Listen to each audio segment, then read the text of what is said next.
บาร์เซโลนาเป็นแทนก็สู้โคปาเดเล่ปี2024 2025เมื่อขึ้นเข้ามาบนมาขาที่เมืองสเปนมีบางหิมก็สู้โคปาเดเล่ก็เป็นจุ่มเดมาเด็ดตั้งบาร์เซโลนาจุ่มมาอำนาจอง2จุ่มในขามันยาการเสียขอตอบมันออกมาเป็นจุ่มบาร์เซโลนาเปีกว่า3-2-4เป็นแทนก็สู้โคปาเดเล่ในปี2024 2025กว่าขาก็เป็นนั้นในบาร์เซโลนามีตัวตั้งแต่เป็นทริปเปิลแชมเปี้ยนแทงปอกหนึ่งค่ะก็เปิดสั่งในเนื้อแชมเปี้ยนลิกและสังเนื้อหลายลิกาลิก็ตึกอยู่เนื้อเส้นตั้งแต่ที่ได้ก็สู้เหมือนกันค่ะเนาะโอเคเมื่อเราถึงเนื้อก้อยในค่ะปางมันติมาเป็นบาร์เซโลนาสร้างโกเลยอ่อนตั้งเป็นเปตรีนี่ค่ะเนาะสร้างโกเลยไว้นั่นก็เป็นจุ่มดีมาที่จำหลังมาขึ้นอันเปิดสร้างฟรีกิกเขาโกกว่าค่ะแทงพึ่งสร้างค่ะเจ็ดมันในก้อยชัวเมนีมาสร้างโกเลยแทงดีมาที่เปขึ้น1-2ถามว่าบางมันติเยอะไม่เยอะค่ะเฟรันตอนแรกค่ะก็เน้นจุ่มบาร์เซโลนามาสร้างขึ้นแทงเท่ากันกว่า2-2 90 มินิบางมันเยอะกว่าก็เท่ากันอยู่2-2แล้วในเหลือ10เขาย้ำเหลือค่ะเขาย้ำเหลือมันเป็นไพ่จุ่มบาร์เซโลนาค่ะชูกุนเตมาสร้างโกไลเสก็บางมันเยอะกว่าบาร์เซโลนาเปีย3-2เสเป็นการกอกสู้กว่าเนี่ยค่ะเนื้อปอยให้ตีและหันหลายลองที่เป็นดราม่าที่เป็นลองถกเถียงกันอาจจะมือปางมันไปตีไพ่จุ่มนี้มันติดเขาขาดตุกย้อนเฮลาลิกาเขาหลากหลายผู้ตัดสินอย่าให้เป็นก้อนในก็เปิดผู้ตัดสินก้อนในมันมีปืนตีอันเฮ็ดเป่าพิษเปิงมาตั้งนำค่ะแล้วปอยในก็หันในเจียงเลี้ยงดีว่าผู้ตัดสินก้อนในมันกึ่งเท่าแต่เดเป่าในปังหิมฟอกซูใหญ่ๆนะมันหันอะไรตีค่ะอันถูกดีเป่าสมั่งเป่าอันถูกดีเป่าสมั่งเป่ามันจะหนังเป็นนาทีที่เป่าบรรจุป่าเสียวนาเขาอันนั้นกำลังก็ถูกวีจะทัดด้วยว่ามันจะเป็นนาทีมันเป็นมันเป็นลาฟิญญาให้จังร่มให้ไหนอำไรเป็นนาทีค่ะมันมีทางทีหนึ่งที่อัน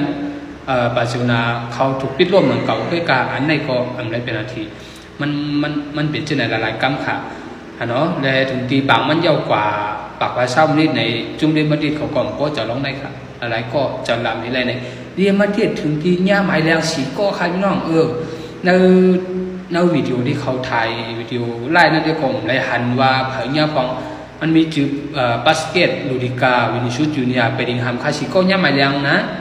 สังว่าปาติมาในเขาทุกย้อนขึ้นที่ภายลาลิกาแล้วก็ไหนตั้งสีก้อนในเตียมในโรงเรียนในวัย10 มากค่ะเป็นทางขวาโยกก็ตีแลหันว่าเนื้อปังปิดเหมือนนางเยอะๆไม่ได้เป็นปังเหมือนนางกำพาและสังเนื้อเฉียบแบบนี้ว่าเยอะๆได้สังในหันผู้ตัดสินมึงสเปนครับพี่น้องตัวค่ะเนาะกำนำเตียหันมึงแปลกเสร็จมึงปวดแหลนเขาจะได้คณะผู้ตัดสินที่มีจุดเสี่ยงๆค่ะเนาะโยกก็มันจะหนังมึงอังกฤษในเขาว่าผู้ตัดสินมันย่ำคุยเอาไหนก็ยังไรหันป้ามันจะหนังอันทูเนเทลาเขาเมื่อก่อนก็มีไม่ตีนเขาไม่เคอร์ริเวอร์เขาจะได้ก็เป็นผู้ตัดสินที่ไรเป่าในแชมป์แบบนี้ค่ะในเมืองสเปนไรหันผู้ตัดสินก็เลยเป่าจะไหนมาหึงเยี่ยวค่ะนะในมันก็เจียงย่างดีว่าผู้ตัดสินมันย่ำเมกาหรือเนาะในเมืองสเปนในมันไหนพิมพ์ลิขิตก็สั่งเลยเป็นข่าวเป็นที่สนใจเพราะอะไรจึงกวนกำนำในเมืองไทยเมืองมันเปิดพอด้วยหมักหนังเมืองสเปนด้วยในพิมพ์ลิขิตกำนำในกำนำจังก็เป็นข่าวค่ะเนาะแทงลักเจงในค่ะมีจุ่มป่าเสียวนาเนี่ยนะจุ่มดีมาติด3 ปอกนะปีในป่าเสียวนาเป้รถค่ะมันเป็นข้าวยำเผือกข้าวยำมันมือปีกายปนมาในก็เนี่ยกัน3 ปอกจุ่มดีมาติดเป้รถหนังเก่าค่ะเนาะยาก็ป่าเสียวนาในปีในไรก็สู้2 อันสเปนิสสุปาคาปเนาะยาก็โคบาเตเล่เนี่ยกันนะจุ่มดีมาติดหนังกันไรก็สู้หนังกันปีปนมาค่ะดีมาติดก็เนี่ยนะจุ่มป่าเสียวนาในสเปนสุปาคาก็ไรก็สู้มาหนังเก่าเนี่ยค่ะนะยาก็โคบาเดเล่ปอกในเปลี่ยนโปรแกรม32จากจุ่มบาร์เซโลนานำ10 เปิ้ลค่ะยกก็จุ่มแอตเลติกปีเป่าไล่24 ปอกค่ะนะ10 มา3จุ่มเรอัลมาดริดค่ะไล่20 ปอกค่ะเรอัลมาดริดในเข้าถึงไปมันก็สู้โคบาเดเล่ตั้ง40 ปอกซุ่ม20 ปอกเป้20 ปอกกึ่งกลางกันค่ะเนาะก็เป็นจุ่มเดียนซุ่มในไปมันก็สู้โคบาเดเล่นำ10 เปิ้ลในก็เป็นลักเสียงแต่จุ่มเรอัลมาดริดกันนะค่ะพี่น้องก็รู้ดีตั้งถึงจึงถึงพองในปล่อยมือขึ้นถึงมาปนมา